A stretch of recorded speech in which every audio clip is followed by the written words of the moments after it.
Leyla Əliyeva və Alena Əliyeva Gəncə Memorial kompleksini ziyarət ediblər. Prezident İlham Əliyev tərəfindən 2025-ci il sentyabrın 27-sində Anım günündə açılışı həyata keçirilən bu kompleks 2-ci Qarabağ müharibəsi zamanı Ermənistanın raket hücumlarının qurbanı olan günahsız insanların əziz xatirəsini əbədiləşdirmək və müharibənin acı reallıqlarını gələcək nəsillərə çatdırmaq məqsədi daşıyır.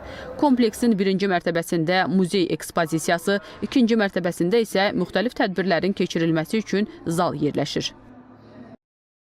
Leyla Əliyeva və Alena Əliyeva həmçinin Gəncədə milli qəhrəman Natiq Qasımovun ailəsini ziyarət edib. Görüş zamanı qəhrəmanımızın xatirəsi dərin hörmətlə yad edilib, ailə üzvləri ilə səmimi söhbət aparılıb.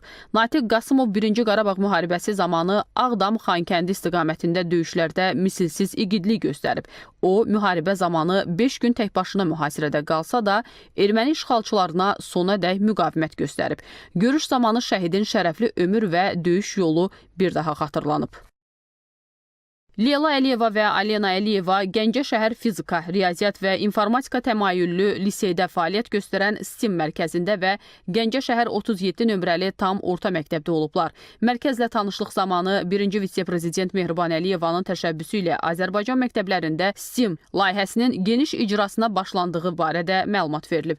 Bildirilib ki, STEM mərkəzi liseyin tərkibində 2021-ci ildən etibarən fəaliyyət göstərir. Mərkəz bütün yaş qruplarının istifadəsi üçün nəzərdə tutulub. Burada robotics, art, science, STEM Kids, CNC və 3D çap, mexatronika, dron istiqamətləri üzrə sahələr fəaliyyət göstərir. Diqqətə çatdırılıb ki, mərkəzdə yaradılan imkanlardan sözü gedən məktəblə yanaşı, regionun digər məktəblərinin şagird və müəllimləri də istifadə edir.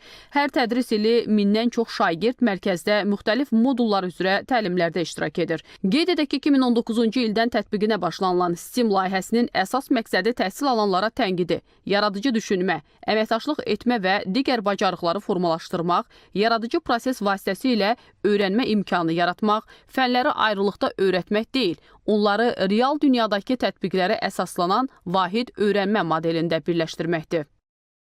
Daha sonra Leyla Əliyeva və Alena Əliyeva Heydər Əliyev Fondu tərəfindən əsaslı təmir edilən Gəncə şəhər 37 nömrəli tam orta məktəbdə yaradılan şəraitlə tanış olublar.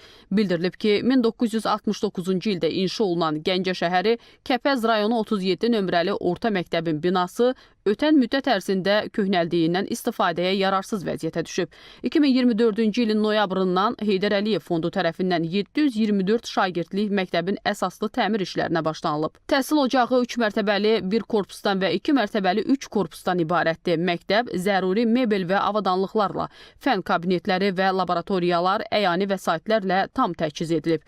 Məktəb binasında sinif otaqları, fizika, kimya, biologiya laboratoriyaları, informatika, hərbi təlim, musiqi otaqları, kitabxana, yeməkxana, akt və idman zalları, həmçinin açıq idman meydançası var. Təhsil müəssisəsinin həyatyanı ərazisində abadlıq və yaşıllaşdırma işləri aparılıb, əraziyə asfalt örtüyü döşənib, dekorativ kol və ağaclar əkilib. Ziyarət zamanı müxtəlif yaş qruplarına aid 50 uşağa velosiped, eləcə də təhlükəsizlik ləvazimatı hədiyyə edilib. Azərbaycan Velosiped İdmanı Federasiyasının dəstəyi ilə keçirilən sosial aksiyanın əsas məqsədi regionlarda yaşayan uşaqların asudə vaxtlarını daha səmərəli şəkildə keçirmələrinə şərait yaratmaq, onların idmana və sağlam həyat tərzinə marağını artırmaq, məktəbliləri fiziki fəallığa həvəsləndirmək, habelə ekoloji nəqliyyat vasitəsi kimi velosiped istifadəsini təşviq etməkdir. Leyla Əliyeva və Alena Əliyeva Gəncədə 4 nömrəli uşaq evində olublar. Ziyarət zamanı uşaq evinin fəaliyyəti barədə ətraflı məlumat verilib. Bildirilib ki, 4 nömrəli uşaq evi valideynini itirmiş və valideyn himayəsindən məhrum olmuş 3-18 yaş arası uşaqlara xidmət göstərir. Hazırda uşaq evinin 64 sakini var. Onlara sosial məişət, sosial psixoloji, tibbi sosial, sosial pedaqoji və sosial hüquqi xidmətlər göstərilir. Qeyd olunub ki, müəssisə 2012-ci ildə Heydər Əliyev Fondunun təşəbbüsü ilə təmir olunub. Fond uşaq evinin sakinlərini daim diqqətdə saxlayır. Burada mütəmadi olaraq şənliklər, əyləncəli tədbirlər təşkil edilir. Leyla Əliyeva və Alena Əliyeva Gəncədə Şah Abbas məscidini ziyarət ediblər. Məscid 1606-cı ildə Səfəvi hökmdarı 1-ci Şah Abbasın əmri ilə memar Şeyx Bahəddin Məhəmməd Amilin layihəsi əsasında inşa edilib. Gəncənin mərkəzində yerləşən bu abidə orta əsr Azərbaycan memarlığının portal günbəz ənənələrini, lakonik və ifadəli bədii konstruksiya xüsusiyyətlərini özündə birləşdirir. Sonda Leyla Əliyeva və Alena Əliyevaya Qurani Kərim hədiyyə olunub. Qeyd edək ki, məscid 2008-ci ildə Prezident İlham Əliyevin təşəbbüsü ilə bərpa olunub. Gəncə Dövlət Dram Teatrında İsi və Piti animasiya serialının premyerası keçirilib. Leyla Əliyeva və Alena Əliyeva sözü gedən tədbirdə iştirak ediblər. Premyera Azərbaycan Animasiya Assosiasiyasının təşkilatçılığı ilə Animafilm Gəncədə festivalı çərçivəsində keçirilib. Festivalda tamaşaçılara maarifləndirici uşaq animasiya serialı İsi və Piti serialının 2 bölümünün premyerası ilə yanaşı Bum Bum və Yer və Ay qısametrajlı animasiya filmləri təqdim olunub. Gəncə şəhərinin məktəbəqədər təhsil müəssisələrində çalışan müəllimlər və burada təhsil alan uşaqlar animasiya filmlərini böyük maraq və yüksək əhval ruhiyyə ilə izləyiblər.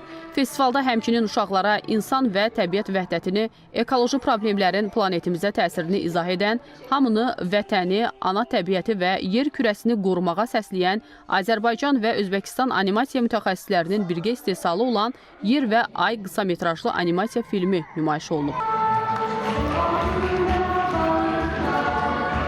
Leyla Əliyeva və Alena Əliyeva Gəncədə fəaliyyət göstərən qadın sahibkar Fidan Zari tərəfindən yaradılmış Zarif Natural brendi ilə tanış olublar. Onlar sahibkarla səmimi söhbət edib, ideyanın formalaşması, brendin yaranma hekayəsi və məhsulların hazırlama prosesi ilə maraqlanıblar. Daha sonra müəssisədə soyuq sıxım üsulu ilə müxtəlif yağlar və digər məhsullar birgə hazırlanıb. Leyla Əliyeva və Alena Əliyeva qadın sahibkara fəaliyyətində uğurlar arzulayıb, onun təşəbbüskarlığını və zəhmətkeşliyini yüksək qiymətləndirib, xatirə şəkilləri çəkdiriblər. Qeyd edək ki, Zarif Natural brendi sağlam və balanslı qidalanma prinsiplərinə əsaslanaraq soyuq sıxım yağların, qatqısız çərəz əzmələrinin və glutensiz unların istehsalı və istehlakçılara təqdim olunması istiqamətində fəaliyyət göstərir.